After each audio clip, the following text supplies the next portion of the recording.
픽톤 여행기 2.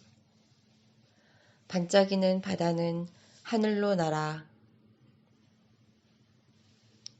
페리 선착장 맞은편 쪽 바닷가에 있는 의자에 앉아서 배가 들고 나는 모습을 보고 있습니다. 하루 종일이라도 할 수 있을 것 같습니다. 큰 페리만한 배만 가는 게 아니라 근처 학생들이 들고 가 바다에 띄우고 여러 명이 일렬로 타고 노를 저으며 흘러나는 가늘고 긴 조장배들도 있고 항구에서 출발하는 여러 가지 액티비티로 워터택시나 크루즈 또 낚시하는 배들도 수시로 들락거리기도 합니다. 한참 그렇게 앉아 있었더니 이제 배가 고프네요. 그리고 참 픽톤에는 왜 그런 이름을 붙였는지 모르지만 길 이름들이 다른 도시 이름으로 되어진 데가 많더라고요. 예를 들면 페리에서 내려 바로 나오면 오클랜드 스트리트, 내가 묵고 있는 숙소가 있는 데는 웰링턴 스트리트, 거기를 가로지르는 데는 더블린 스트리트, 메인 광장은 런던 쿼드, 그런 식으로 이름을 붙였더라고요. 웰링턴 스트리트에 있는 숙소에 가서 점심을 먹어야겠네요. 바닷가에 있는 카페에 들러서 커피 한 잔 마시고 슈퍼마켓에 들러서 이것저것 시장을 봅니다. 과일 좀 사고 거의 조리가 된 연어 한 조각도 사고 달걀 몇 알과 샐러드와 내일 아침에 먹을 빵도 삽니다. 탄산수도 한 병 사고 집으로 올라갑니다. 사람들은 왜 혼자 여행을 하냐고 하지만 혼자서 여행하는 건 이런 거죠. 자리에서 일어나고 싶을 때 일어나고 들어가고 싶으면 쓱 들어가서 원하는 걸 시켜 먹고 뭘 먹을까, 어디 갈까, 쉬었다 갈까 누구와 의논하거나 의견을 조율하거나 하지 않아도 되니까요. 물론 서로 조금씩 배려하면서 함께 즐거운 걸 찾아가는 것도 좋겠지만 말입니다. 오후에는 어느 곳으로 걸어볼지 찾아봅니다. 바닷가 앞에 있는 작은 광장에는 식당도 있고 카페도 있지만 오늘 저녁엔 밥도 하고 시장에서 산 연어도 데워서 집에서 먹으려고 합니다. 그 전에 하버뷰 포인트를 다녀오는 코스로 두 번째 트레킹을 다녀오려고요. 신이 나요. 이 여행을 계획할 때 픽톤에 가고 싶어서 이렇게 온 건 아니었어요. 페리를 타고 바다를 건너 남섬에 가고 싶었을 뿐이죠. 렌트카해서 넬슨에 갈까 아니면 바닷길을 따라 기차 타고 크라이스처치에 갈까 하기도 했습니다. 그런데 뭔가 여의치 않기도 하고 페리 한 번 더 타고 싶기도 해서 픽톤에 그냥 있기로 한 거거든요. 그런데 생각보다 이곳은 너무 아름다운 곳입니다. 픽톤에 가려고 산 넘고 물 건너는 게 아니라 산 넘고 물 건너 갔더니 거기가 픽톤인 그런 셈입니다. 페리가 닿는 곳이니 바다가 있을 것이고 바다만 있으면 좋겠다, 그걸로도 좋겠다 하고 왔지만 이곳은 그 이상의 즐거움과 아름다움을 보여주는 곳입니다.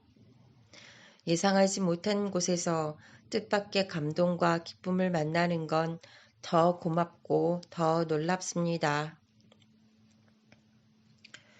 항구에서 출발하는 아주 다양한 크루즈와 배들이 있습니다.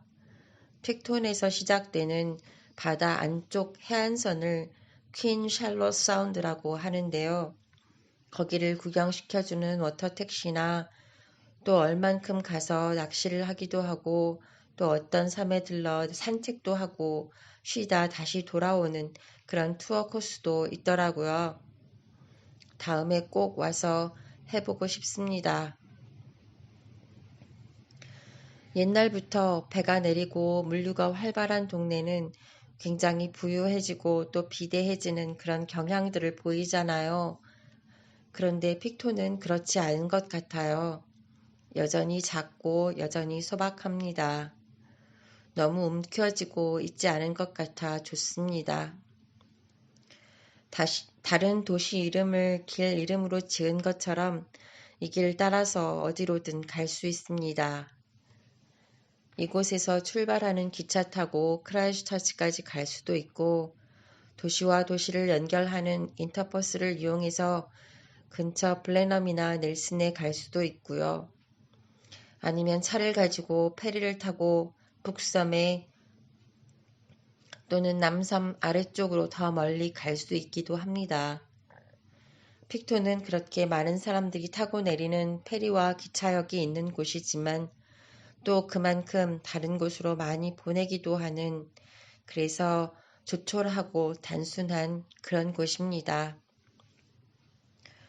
오후에 가려는 트레킹 코스는 하버뷰를 볼 수 있다고 하는 트레킹 코스입니다. 오전에 갔던 데보다는 조금 길고 산길이 많은 코스인데요. 여기는 한참을 걸어도 바다는 보이지 않고 점점 울창한 숲길로 들어가게 됩니다. 그렇게 한참 올라가다 보면 작은 봉우리 정상에 올라서게 되고 거기서 맞은편으로 하버가 내려다 보입니다. 해질 때에 거기서 본 하버뷰는 근사했습니다. 너무 어두워지기 전에 내려가자 싶어 서둘러서 돌아왔더니 땀도 좀 나고 다리도 뻐근합니다. 오늘 하루 25,000보 걸었다고 휴대폰에 나오네요.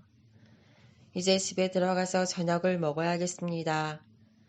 냄비 밥도 하고 시장에서 사온 연어도 데우고 샐러드도 준비해서 식탁에 차려놓고 좋아하는 음악을 틀어놓고 저녁을 먹습니다. 오늘 밤 지나고 나면 내일은 아침에 체크아웃하고 집에 가는 날입니다. 아쉽네요. 세 번째 날입니다. 처음 이 집에 들어왔을 때처럼 집을 정리하고 숙소 주인에게 인사 문자를 남기는 것으로 체크아웃을 합니다. 골목 끝에 보이는 바다에 내려갑니다. 근처에 있는 카페에서 커피 사들고 나와 바다 더 가까운 데 앉아서 오른쪽 위에 떠있는 태양이 쏘는 햇살에 반짝이는 바다를 봅니다. 은빛 가루를 뭉텅이로 쏟아놓는 것처럼 호수 같은 그 바다는 튀듯이 반짝입니다. 요정 팅커벨이 뿌려준 은가루를 머리에 많이 맞으면 날 수 있는 것처럼 바다는 그렇게 하늘로 날아가듯이 이어져 갑니다. 아주 느긋한 아침 시간을 보내고는 웰링턴으로 가는 페리를 타러 갑니다. 이번에 타는 배는 어렸을 때 보던 드라마 사랑의 유람선에 나오는 것처럼 생겼네요. 이 배에는 맨 꼭대기에 뷰잉데크가 있어서 여기저기 기웃거리지 않고 바로 그리로 올라갔습니다. 문을 열고 나가려는데 바람이 너무 무겁게 문을 밀고 있어서 열 수 없을 정도입니다. 페리에는 창문이 많아서 실내에서도 바다가 잘 보입니다. 그래서 다들 창가 쪽 의자가 먼저 채워지게 되거든요.